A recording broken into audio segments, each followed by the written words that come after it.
लोगोआरि नोंथांमोन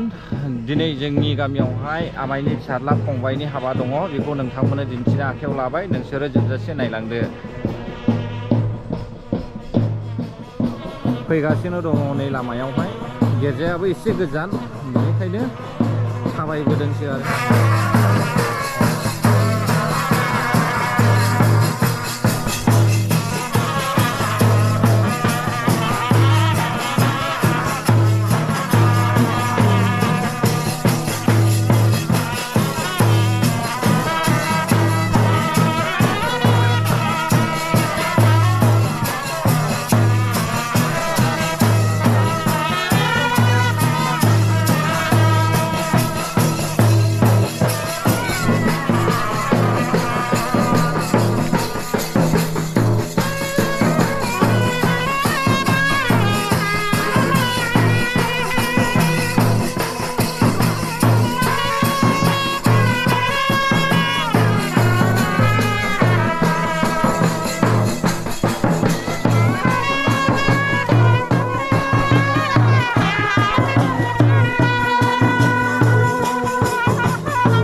इसोरखौ हामबाय होननानैहाय बाख्नायो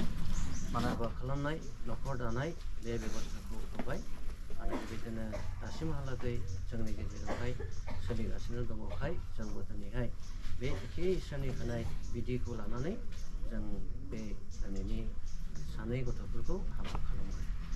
इसोरा बोर होथोंसै जों आर'ज खालामो। अनसुला गोथार आफा इसोर नोंखौ हाजासे हामबाय होनसै नोंनि गेदेरथार बोरायनि जेराव जों नोंनि आशीर्बाद मोनो जेराव जों नोंखौ खुलुमो आफा बेबायदि मोनसे गोथार जायगायाव लाबोनानै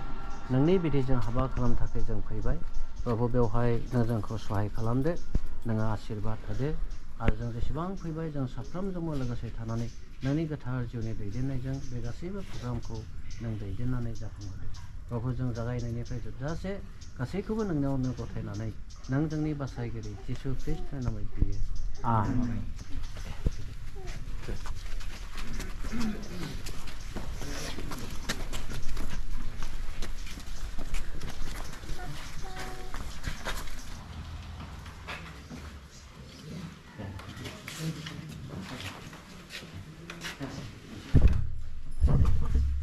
टेम्पल आरो आसार नोंसोरखौ शास्त्रनिफ्राय जि बाथ्राफोरखौ आङो मोनबाय बेखौ लानानै दिनैहाय नोंसोरो इसोरनि सिगाङाव आरो बे फोथायारिफोरनि सिगाङाव समाय लानांगौ आरो दे ओमफ्राय नैबे आथामखौ सोनांगौ ओंखायनो टेम्पलखौ आं बुंदों नोङो दिनैहाय गावनि आखाइजों जाय सेंग्रिनि आखाइखौ नोङो हमबाय बेखौ नोङो असे हिनजाव हिसाबै नों नाजावबाय दा औ नाजावबायब्ला गोसो लादो नोङो थैस' थामस' नोंनि बिसिखौ नों अननांगौ सुखु दुखु गांनाय उखैनाय मावनाय दांनाय खोथा बाथ्रा गासैबो बिषयाव नों बेखौ नोजोर होनानै नों अननांगौ दे औ ओमफ्राय नोङो आसानि सायाव अर्थात नोंनि बिसिनि सायाव जेब्लाबो नोंनि फोथायनायखौ नों दोननांगौ अबिसास खालामनो नाङा अबिसास खालामब्ला निदाना फैगोन दै अबिसासखौ दाख्ला इसोरनाव भरसा लाखि ओमफ्राय लास्ट नोङो जेरै आसाखौ हाबा खालामबाय आसाया जेब्लाबो नोंनि हृदयनि सिङाव गोरबो सिङाव जायगा मोननांगौ बिनि उनाव जायगाखौ होनांगौ मानिगोन दा मानिगोन नों खुगाजों समायलांगोन आं बे गासैखौबो मानिनो थाखाय इसोरनि सिगाङाव सिमान लाबाय हामबायसै आसाखौबो बुंबाय नों दा गावनि आखाइजों जाय सेंग्रानि आखाइखौ हमबाय बेखौ नों गावनि असे हौवा हिसाबै नों नाजावबाय दा नाजावबायब्ला नोंबो गोसोआव लादो थैस' थांस' नों हौवानि सिङाव थानानै नों फिसायखौ मान सनमान होनांगौ अननाय होनांगौ जोथोन लानांगौ हेफाजाब होनांगौ सुखु दुखु मावनाय दांनाय गासैबो बिसोर दे नैथियाव नोंबो नोंनि फिसायखौ मालाबाबो अबिसास खालामनो नाङा फोथायनायखौ दोनबाय थानांगौ लास्टआव नोंबो जेरैहाय हाबा खालामबाय दिनैहाय टेम्पला नोंनि गोरबोआव जायगा मोननांगौ नों बेनो जायगाखौ दोननांगौ गुबुना जायगा गैया होनबा दे मानिगोन दा दे नोंबो खुगाजों सिगांनांगौ आं गासैखौबो मानिनो थाखाय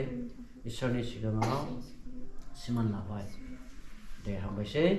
दानो नैबे आथामखौ सोनांगौ नोंसोरनि खुगानि जिथु समाय लानाय बेखौहाय बोलो गोरासिन जानाय बायदि दे आगथाबा गुबुन दा जरा गैया दा नोंसोरनि अनलायनाया जरा गैयि जागोन अनलायनायाव बोरैबा जरा ओंखारब्ला सैताना ग्रोब जायगा मोनगोन होमब्ला नोंसोरखौ असान्ति खालामनानै जरा गैयि अननायजों अनलाय दै ओमफ्राय बे आगथामा जेरैहाय नोंसोर बाहायगोन जोथोन खालामगोन बाहायनाय समाव एसेब्लाबो जोथोन खालामगोन नोंसोरना थिग नोंसोरनि अनलायनाया जोथोनै अनलायनांगौ जोथोन गोनांजों गोनां अननायजों अनलायनांगौ ओमफ्राय बेखौहाय नोंसोरो दाम होनानै बायबायना फैसाजों जिखुनु दाम होबाय एसेब्लाबो बुरजाबाबो ना थिग नोंसोरनि अनलायनाया दाम गोनां अननाय दाम गैयोब्ला गोदावसोराव खालामो दा दामा बिफां नांगौ दा दाम गोनां दाम होनानै अनलायनांगौ दे नोङो आसानि आगसिनि 2 नम्बर आसियावसो आगसि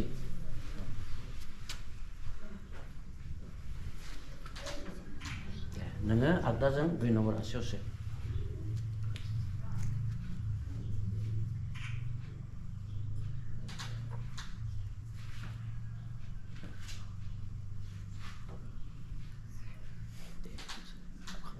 दे ओमफ्राय सिलाय आर'ज खालामदो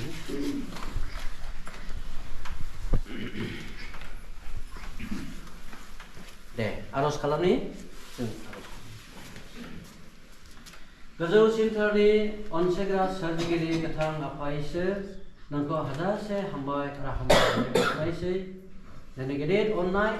आशीर्बाद हेफाजाब होनाया जोंनि लागै आग्लाय सिग्लाय थांनायखाय आफा खृष्ट हिसाबै धोरोम हिसाबै थांनानै थानो हायो बेजोंहाय नोंनि जों गौरब जायो आरो आर'ज खालामबाय मण्डलियावबो जाहाथे सहाय मोनो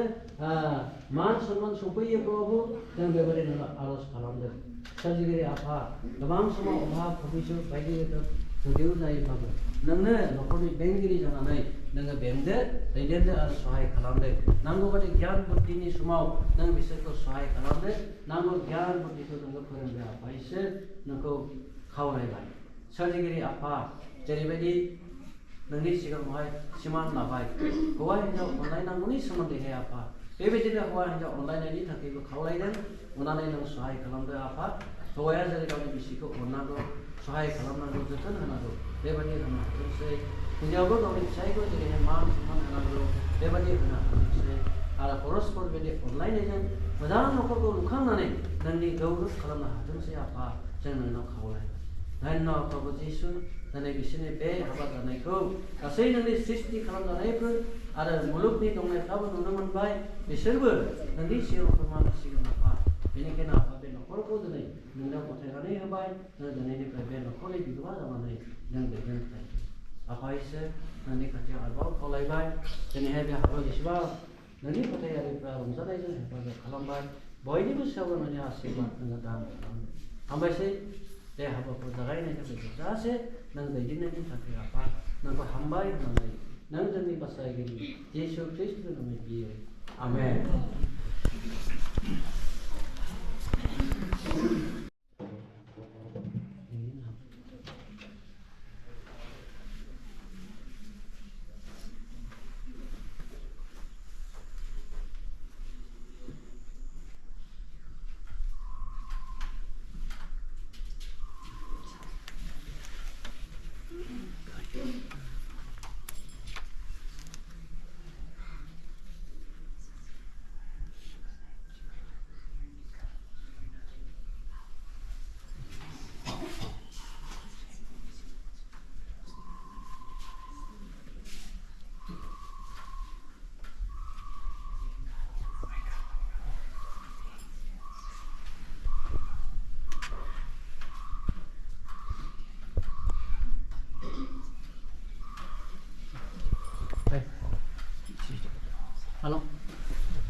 जोंनि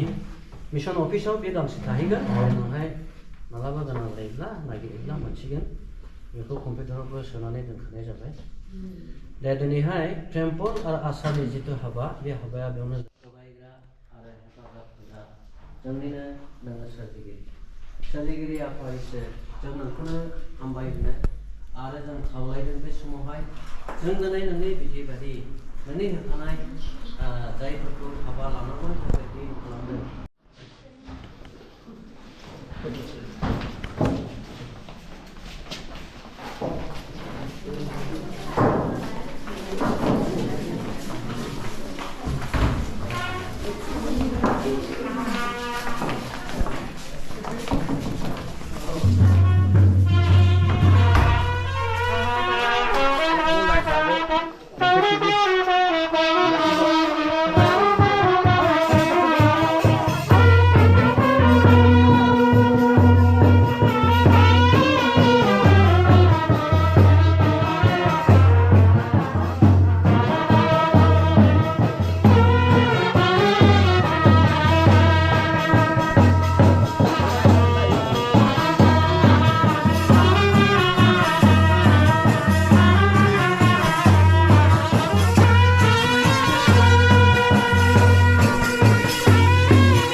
नै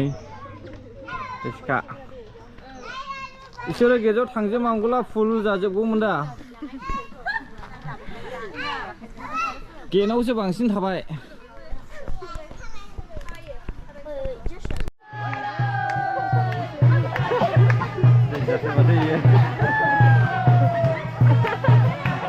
जाहैनांगौमोन द' सिख्लाफ्राबो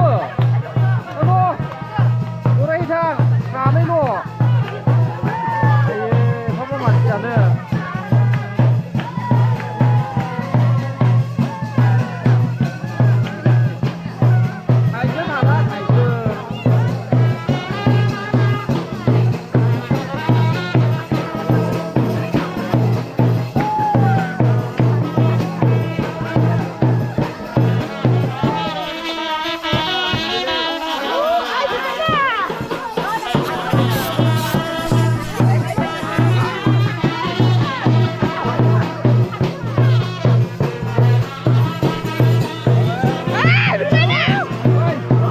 Hãy subscribe cho kênh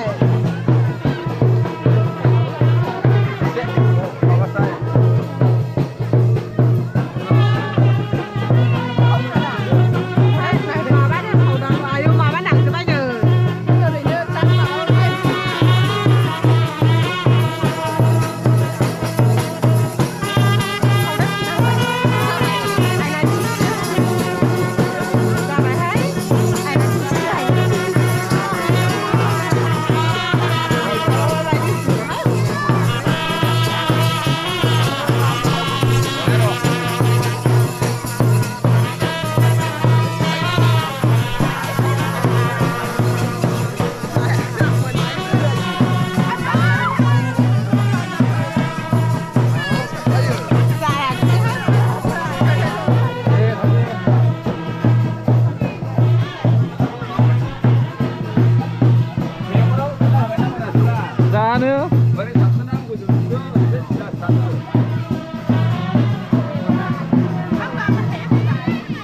video hấp dẫn